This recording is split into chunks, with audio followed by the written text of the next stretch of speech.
I once promised myself I would never cover The Shining on my show. I'll explain why later. Academic study and writing about this film has reached a fever pitch in recent years, and nearly all of the popular pieces are about the alleged hidden messages inside the film. And yet in doing this, we're neglecting two very important things: the technical craft of the film, and how well it works simply as a horror movie. So let's talk about that. This aerial shot over a beautiful landscape is made ominous through the musical score. It would otherwise be a gorgeous view of the lake and the mountains, but the juxtaposition of the frightening music over otherwise pleasant scenery changes everything. It's actually brilliant in its simplicity. In fact, the use of normally lovely scenes or shots made to look terrifying reoccurs in the film. The twins, for example, are pretty young girls who seem perfectly well behaved. But it's their stillness, their lack of emotion, that makes them horrifying. Think about it, why else would anyone be afraid of two harmless young girls? Yet they're filmed and scored in such a way to elicit this reaction, such as in this shot. The Overlook Hotel itself is almost like a character in the film. Establishing shots give us this framed appearance, like a portrait, watching us, overlooking the people inside. The hedge maze is beautiful and was explained to be one of the primary attractions of the hotel, but we get glimpses of it from Jack's perspective, as well as a perspective from overhead, and what would normally be lovely becomes terrifying. What's fascinating about the horror of this film is that the Overlook Hotel is not shown from the outside or the inside as having regular, cliché trappings of haunted houses. It's garishly decorated, such as in the famous bathroom scene. Bright walls, well lit, and another single point perspective with right angles directing us to the center. It's gorgeous, but later in the same scene, Delbert Grady proves himself to be suspicious, and Jack is shown finally considering murdering his family for the first time. Beauty juxtaposed with horror. Research into the cinematography of The Shining led me to this idea by film comment Richard Jameson. Credit where credit is due. Nearly every shot in the film is built around a hole, like a rip in the fabric of reality, a door that would lead us down another hallway, a white glow, a television, a photograph. We're falling through this opening in reality, this madness, throughout the entire film. Jack's strain and his fall through this void can be seen in the camera work. Look at where he is in this shot. And yet the camera isn't drawing our eye to him. It's drawing our eyes here, at the void. Jack even looks that way, albeit subtly. The hedge maze outside the hotel is shown to be synonymous with the maze of the hotel itself, both in terms of getting lost inside it physically, but also lost inside it mentally. The carpet pattern is famous for this reason. It inspires terror in us on a subconscious level, because we recognize it as a maze, just as confusing and easy to lose ourselves in as the hedge maze outside. But The Shining isn't about physical entrapment, it's more about emotional and psychological entrapment, blurred reality, reflections giving us a skewed vision of the world, backwards, inside out. The camera zooms in on the mirror to show us Jack, but not the man himself. The backwards lettering emphasizes this. The use of Steadicam was just coming into vogue around the time of The Shining's development. It sounds very technical, but it's basically just a camera stabilizer mount that isolates it from the cinematographer's movement. It just makes for smooth shots, such as in this scene. We follow behind Danny's big wheel. Later in the film, we follow him again, but on each of these two occasions, nothing really comes of it. We keep expecting him to turn around the corner and find a monster or a ghost, but he simply rides his toy throughout the hotel. It's anti-climax. And then finally, on his third trip through the hotel, once we are accustomed to this being nothing, we see the twins, and all hell breaks loose. Perfect use of Steadicam to follow Danny, and perfect horror payoff. It's like a more subtle jump scare that's been building up over the course of the first half of the film. That's not to say Kubrick didn't have similar steady shots in previous films, such as Paths of Glory, way back in 1957, but this technology made for smoother and more frequent use, not to mention a perfect setup to an incredible payoff. Come and play with us.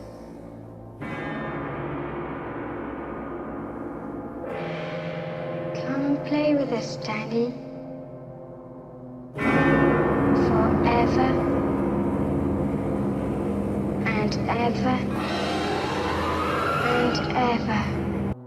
Speaking of smooth motion, The Shining employs a lot of tracking shots to tell its story, especially early on. We see several long tracking shots with our characters just out of reach. We're not up close like we are later in the film. We're far off, seeing them all. This is right before everything goes wrong. The distance from our characters lets us know that we can't help them. Much has been said about the ghosts in The Shining and whether or not they're real. There are several hints that this is all happening in Jack's mind. His isolation at the Overlook Hotel has warped him in such a way that he's become a maniac. However, there is another explanation for this combination of ghost story and psychological horror, and it comes from an interview with Kubrick himself. Stephen Crane wrote a story called The Blue Hotel. In it, you quickly learn that the central character is a paranoid. He gets involved in a poker game, decides someone is cheating him, makes an accusation, starts a fight, and gets killed. You think the point of the story is that his death was inevitable because a paranoid poker player would ultimately get involved in a fatal gunfight, but in the end you find out that the man was actually cheating him. I think The Shining uses a similar kind of psychological misdirection to forestall the realization that the supernatural events are actually happening. In other words, Kubrick is saying that the idea that this is only psychosis is a way to trick the audience into believing one thing, and then when the ghosts reveal themselves, that's the twist of the film. After all, Wendy sees ghosts as well, not just Jack. Plus, both Dick Halloran and Danny are able to communicate with the supernatural as well. Jack's isolation and his struggle with alcoholism may be a catalyst to his breakdown, but the supernatural forces inside the Overlook Hotel are guiding him as well. His emotional problems simply make him susceptible to manipulation.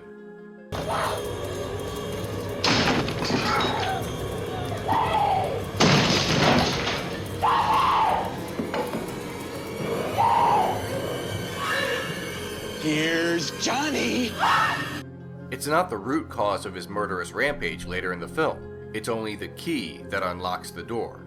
So what about the end of the film? In the literal sense, the photograph and Jack's earlier reference to feeling like he's been there before is a case of reincarnation. That's not my theory, that's just what Kubrick said in an interview. I hope the audience has a good fright, believed the film while we were watching it, and retained some sense of it. The ballroom photograph at the end suggests the reincarnation of Jack. Kubrick was usually careful about revealing the meaning behind his art, but in this case, it doesn't really seem like the ending should be ambiguous if he's saying it outright. We're told in plain English on the photograph. In a more figurative sense, this may be a reference to the endless cycle of violence throughout history, but that's just speculation. Although it does explain why Grady's first name is said to be Charles in the beginning of the film, and Delbert later on. Are there two Gradys? Does violence never end? And now the reason I've been hesitant to touch The Shining for years. In 2012, a documentary about interpretations of Kubrick's film made a big splash. Called Room 237, the documentary examines the most common fan theories about The Shining. And ever since this was released, it's been difficult to have a meaningful discussion about this horror film without someone referencing the now famous documentary as the definitive work on The Shining.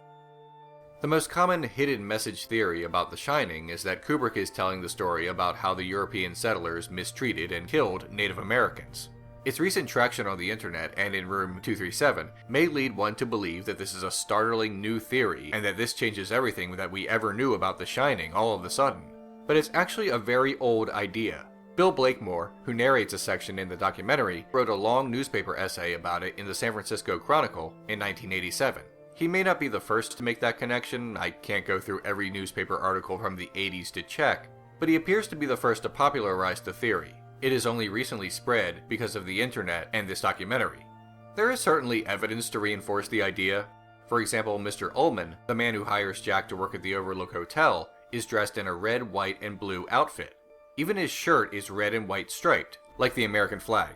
If that were not enough, there is also a flag on his desk, seemingly pushing the idea. Of course, it could be a coincidence, but it's a big coincidence. Some say this is a reference that ties into the violent settlement of America. White man's burden, Lloyd, my man. White man's burden. Combine that with all the Native American decor in the hotel, the cans on the shelves, and the fact that it is revealed early in the film that the hotel was built on one of their burial grounds, and that Native Americans actually tried to stop it from being built, and maybe you might think you've got something there. Even the last shot of the film shows a party that happened on the 4th of July, Independence Day. It's written right there on the photograph, it's hard to miss. Leon Vitali, one of Kubrick's frequent collaborators over the years, and assistant on this film particularly, said that almost everything put forth in the documentary is largely nonsense, and has explained, point by point, in an interview, that it's all provably wrong. He says that the cans with the Native American were chosen because of its bright color, and not as commentary on manifest destiny. The theory, according to Vitali, is bunk. Even the director of Room 237 has gone on record saying that even he doesn't buy into any of the theories laid out in the documentary.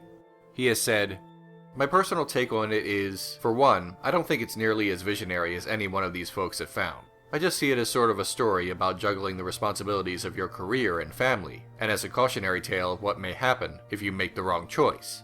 And even maybe looking at the ghosts as these figures that represent fortune or prestige or things that you might be chasing at the expense of paying proper attention to your family. If I were to guess, I would say that Ullman's red, white, and blue outfit was a joke. Kubrick had a sense of humor, it's not as macabre as all that. And the line about white man's burden that people often reference in support of the Native American theory is actually from Stephen King's novel, and a poetry reference. It was not an invention of Stanley Kubrick.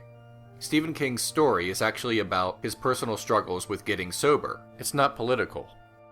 Authorial intention is not everything, but if a movie has a hidden message, then someone needed to write that message. And in this case, it just doesn't seem to be true. Kubrick put incredible detail into his films, and maybe because we know that, we're more willing to believe the unbelievable and see details that may not be there except in our imaginations. It's just a thought. I don't claim to have all the answers. There may be bits and pieces to the various wild theories in Room 237 that have some validity. For example, everything about the spatial distortions in the set was actually confirmed by someone who worked on the movie. Fan theories are great for thought experiments. I've certainly had my fun with them in the past. But as time goes on, the more I realize that the heart of a film is more fascinating than the fringe. It seems more accurate to say that Kubrick's real intention in making The Shining was to create a timeless horror, and that may be the most suitable and unassailable interpretation. The Shining is a masterpiece, even without it being about politics. There's a more intimate humanity to it than that. More about our personal demons, what we're capable of doing to the ones we love. And that could be the most frightening thing of all. Thanks for watching.